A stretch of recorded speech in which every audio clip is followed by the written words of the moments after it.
Всем добрый день. У нас начинается монтаж сэндвич панелей с наполнением из базальта толщиной 100 миллиметров. Кран стоит огромный.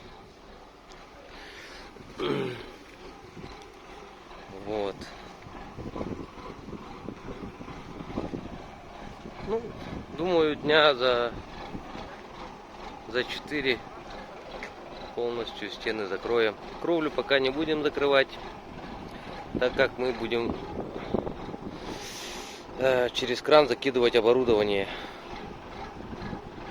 Вот на те опоры. Это опоры стоят.